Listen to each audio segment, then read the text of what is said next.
every single person right now knows exactly what's going on.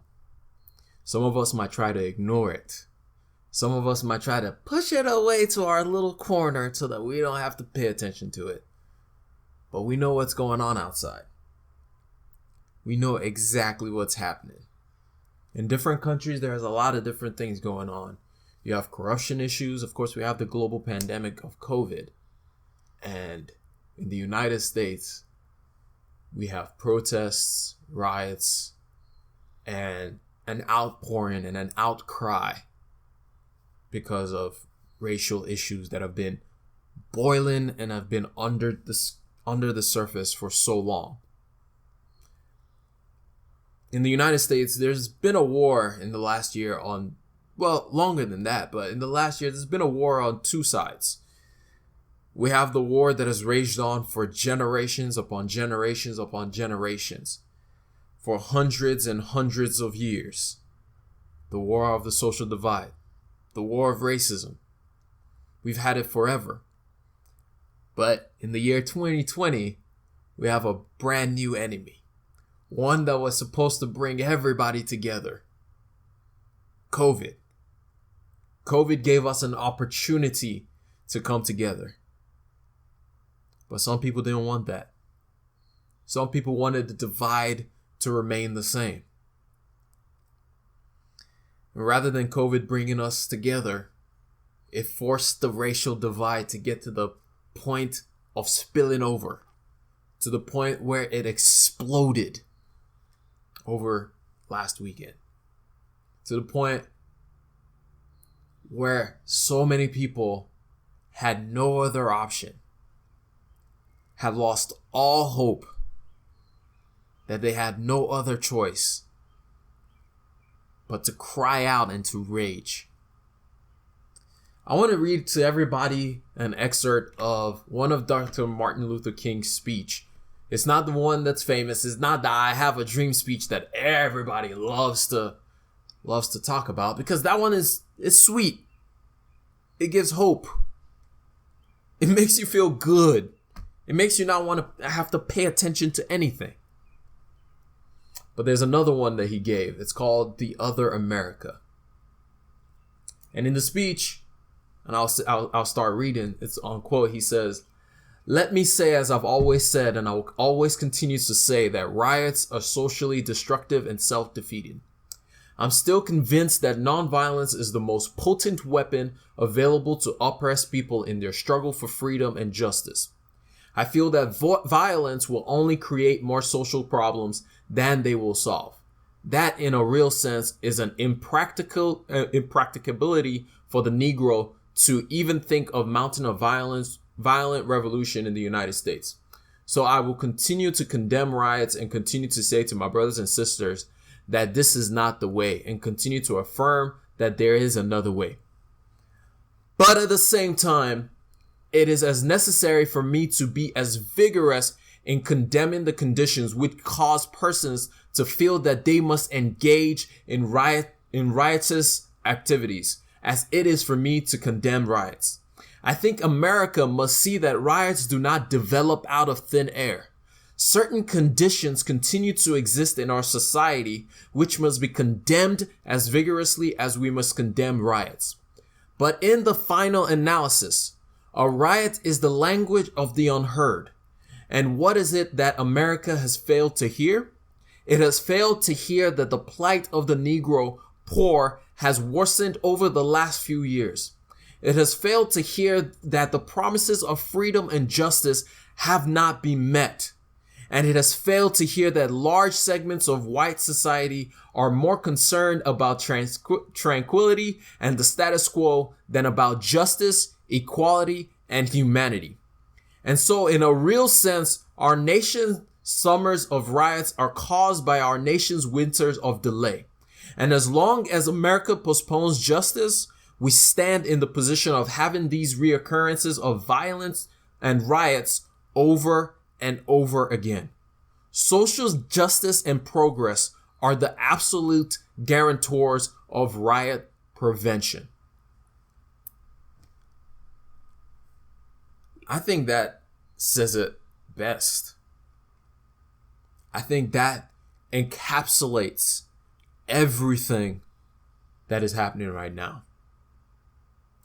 And for those of y'all who still don't want to understand, I'm going to break it down, because it wasn't just one thing that led to the position that we are in right now. It was a lot of things that led to where we are right now. I've been seeing so many different comments talking about, oh, but this doesn't happen all the time. How do we know this is racial? How do we know that this was actually a thing? Like, it's not real. Like, I've been seeing all kinds of comments. What about black on black crime? As if to say white on white crime doesn't exist. What about this? What about that? Trying to deflect from the main issue. So much so that even our president, commander in tweets, keeps saying some stupid stuff. Just, I want everybody to understand, this is a lyric from one of my favorite artists. His name is Andy Mineo. He said in a song called Anxiety, he said, anxiety is fear mixed with control. When you can't control something, the only thing left to do is rage. And that's what we have seen. That's exactly what we have seen. For so many years, we have cried out for anybody to listen, for somebody to pay attention. We've had protests, we've had silent protests, and yet the same things keep getting done over and over and over and over and over and over and over again. Kaepernick took a knee during a football game, during the national anthem of a football game. And our president called him a son of a bitch. You had football players that took a knee during the national anthem, and the vice president was so outraged, he walked out of the football game. But yet, everybody is up in arms. Peaceful protest is protected by the law, but tearing down buildings and rioting is wrong. Yeah. It's like, dumbass, sit down. Anybody with an internet connection can find out that, look, when people were doing a peaceful protest, ain't nobody want to listen. It's like a little kid that comes to you and says, Mom, Mom, Mom, Mom, Mom. And the mom is like, go away, Mom, Mom, Mom, Mom, go away. The only thing the kid has left to do is to scream, is to shout out and throw a tantrum. And what we have done with the situation today is not asking the question, why is the kid throwing a tantrum? How do I help this kid feel better in this moment? The question we start to ask is, oh, how dare that kid throw a tantrum? Do you see what I mean? It would be like a parent, a child is hungry, and the child tells their parent, Mom, I'm hungry. Mom, I'm hungry. And the mom doesn't listen. The child throws a tantrum, and then the parent gets mad at the child for throwing a tantrum. However, she didn't give the child the food that he needs. And so if you expect that things will just magically disappear because nothing is ever wrong, you need to wake up. And if you think that this doesn't actually happen every single day, I'm happy for your life, because you don't have to deal with the same things that 17% of the population in the United States have to deal with every single day that they wake up, every single day that they walk out of their house and put on a fake look, a fake composure to ensure that that won't be the last day that they walk out of their house.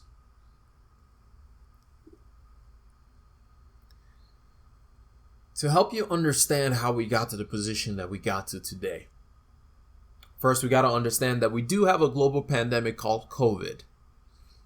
And COVID has a funny way, I said this once before, COVID has an interesting way and a funny way of showing the beneath the skin, of shredding all the surface layer stuff and revealing what is actually going on beneath the skin. We talked about Japan one time in the past, talking about how COVID was messing up their economy. But the fact was, COVID was not the main issue that affected the economy, but it was the fact that their economy already had underlying issues. And COVID just revealed those issues. And it's the same thing that happened here in America. Except it wasn't an economic issue. In America, as with everything, it's a people issue, but money hides the people issue. In America, America is said to be the land of freedom. That's not true. America is the land of capital. Is the land of money. Because profits will always be more important than people in America.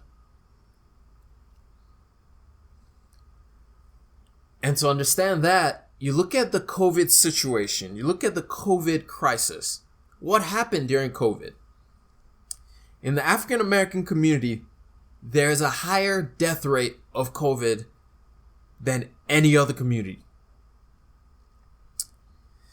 This is not just due to what the media would like to put out and say, oh, that's because of underlying health issues, which that is part of it, or because of this and because of that, but it's because of years and years of abandoned and abusive aid being given to the African American communities as far as hospitals and healthcare is concerned.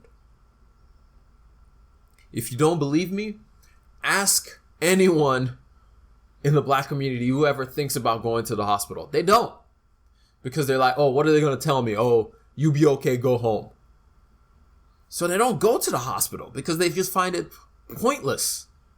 Because the doctors never look out for them. Never try to treat them. Never try to take care of them. They just get, oh, you feel better tomorrow, so just go home. And then on the other side, the unemployment rate in the African American community is much higher than anywhere else.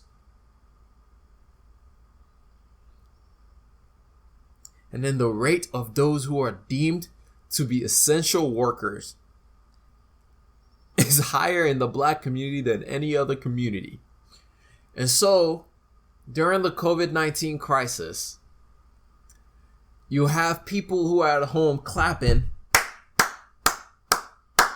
Heroes, essential workers, you guys are our heroes. Oh man, you guys are our heroes. Thank you for putting your life at stake. You guys are the heroes. Yes. But they're going home. Barely able to put food on the table for their family. So a cramped house. Knowing that if they caught COVID, that the healthcare system isn't looking out for them. That more than likely, if nothing else, they're going to be sent right back home. But we got people clapping. Those are the heroes. Those are the heroes. Now think about how that would make you feel. If every day you put yourself on the line and you're not getting paid extra for it because, hey, guess what? They ain't got the money for you. They got it for big businesses, but they ain't got it for you though. Think about how that makes you feel every single day. You wake up, you go to work, you work diligently, you hear the claps, and you go home, fearing that you might pass this on to your family, praying to God that you don't catch the Rona. But then, dealing with all of that, dealing with all the COVID stuff, that wasn't enough. That wasn't enough. You would go out trying to protect yourself. You put on a mask. Because guess what? We've been advised by the state, hey, wear a mask to protect yourself. But then you get stopped more than anybody else for putting on a mask. For trying to protect yourself from an ailment that is killing people. And you get stopped. You get pulled over. You're about to walk into the store and a police officer says, hey, why are you wearing a mask? You look threatening. You look dangerous. Will you please take off the mask? It's like, what? It's like, wait a minute. I'm out here going to work, trying to do what I have to do to put food on the table for my family, and you're telling me I gotta take off the mask? For what? Why? Because I look threatening. Why didn't you tell that to the other white couple that's walking into the store right now? Why didn't you tell it to all the other people that are in the store shopping with their mask on? Why you gotta stop me? But hey, they clapping. You the hero.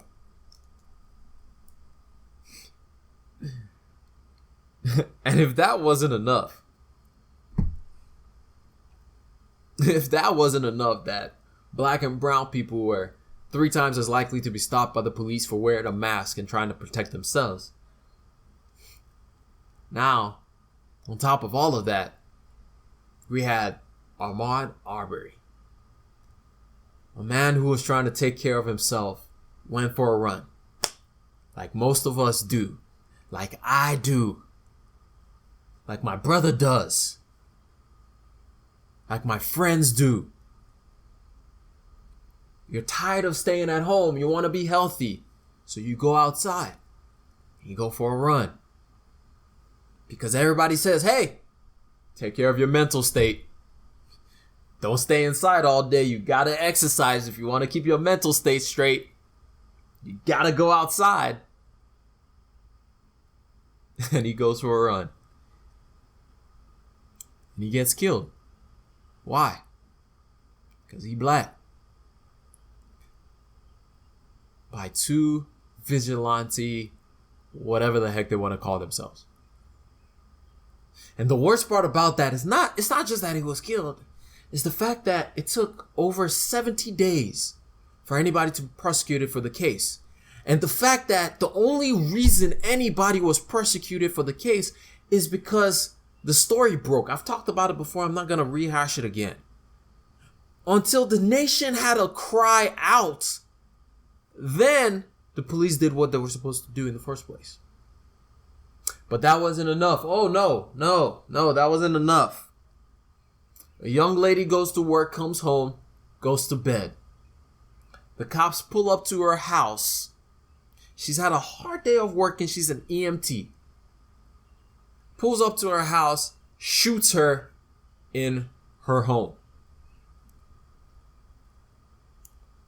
Shoots Breonna Taylor in her home, where she is not bothering anybody. Why? She fits the description.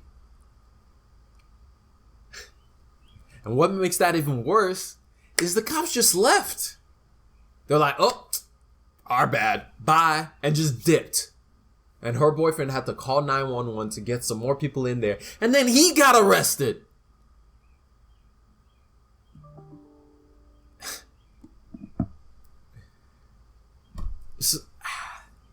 So that happens. But we black.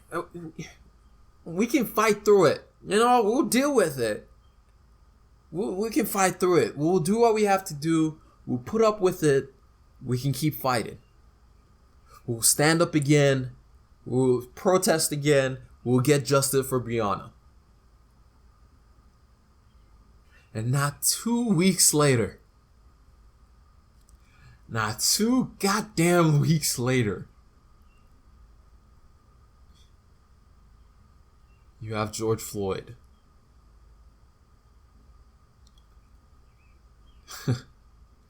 You have George Floyd.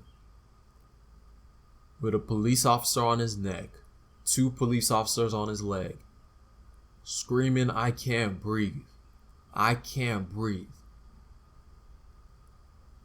Not resisting, not doing anything else. Telling the officers, "I cannot breathe."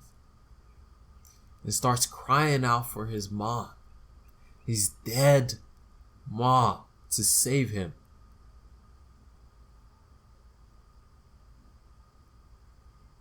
And then we see that video over and over and over and over and over. And we start to picture all the times we've been pulled over by the cops for doing absolutely nothing but just being the black man in a neighborhood that's mostly white. For doing nothing other than just driving. For doing nothing other than just existing. And we picture our brothers. And we picture our sisters. And we picture our uncles. And we picture our moms, our dads, our friends, our children. What reaction do you expect? When we keep seeing the video like a highlight reel, played everywhere. What reaction do you expect people to have? Do you really expect people to just be like, "Oh, it happened"?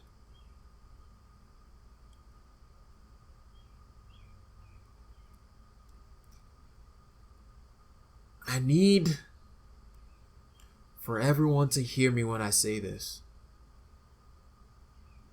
The black community does not need your sympathy, and it does not need your guilt. We need to know that you feel something when you see a black man, with his face to the ground, with a knee on his neck, and he's crying out for help. We need to know that we are heard when we cry out over and over and over. Whether it was Trayvon Martin, whether it was Eric Gardner, whether it was Tamir Rice, and the list of so many others. We need to know that there will be equality.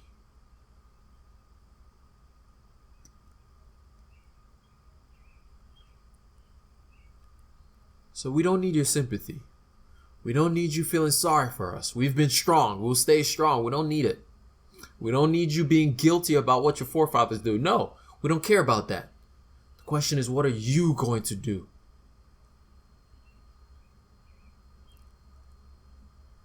What are you going to do? What are you going to take up today in your community, in your home, in your small gatherings? Don't confute the issue of the riots with the underlying problem. I am tired of seeing people say, "Oh, but what about this?" There is no but.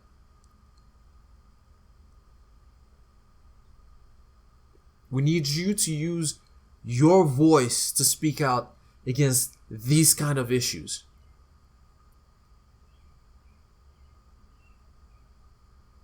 And when I say you, I'm speaking to 70% of the population of the United States.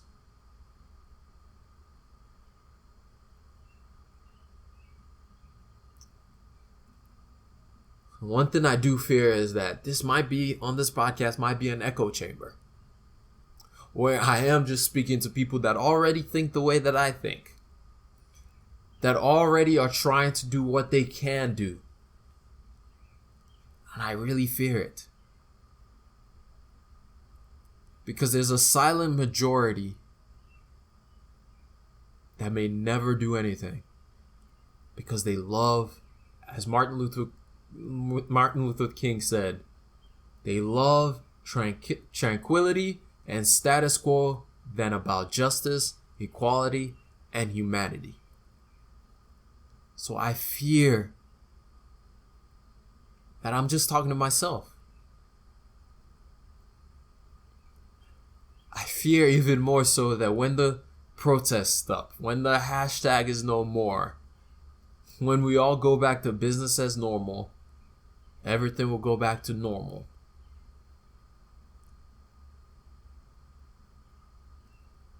So I need each and every one of us to keep acting in any way that you can. One, use your voice. Speak. And empathize. Listen. Hear the stories of what people have gone through. 2, donate. If you have some money, there's so many resources. I'll put links down in the description about the ways you can donate to continue and ensure that this doesn't keep happening.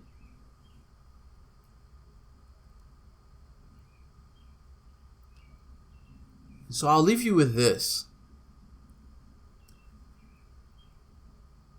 Why is it that in the United States we care more about how China treats the protesters over there than we do about the man that's screaming in your face, calling out for help? And I realized something. The United States and China are two sides of the exact same coin. One might be capitalist and the other might be communist, but the exact same coin.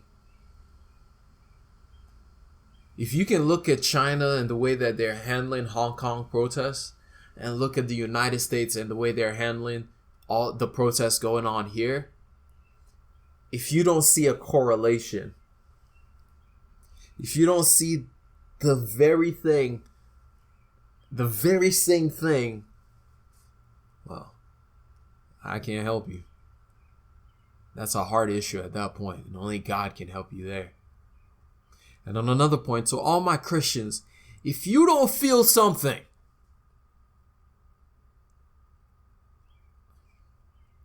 as a Christian with everything going on, and you try to throw out facts or try to hit the butt, and you try to do all this nonsense, you need to check yourself. Because I know my Jesus. He was not about the comfort. He wasn't about the comfortable. I never saw him with the majority. He was always with the minority, the oppressed, seeking justice for them.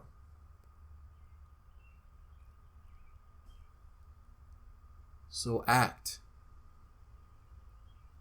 Say something. Realize that your black brothers and sisters don't have the power that you have to be able to say something.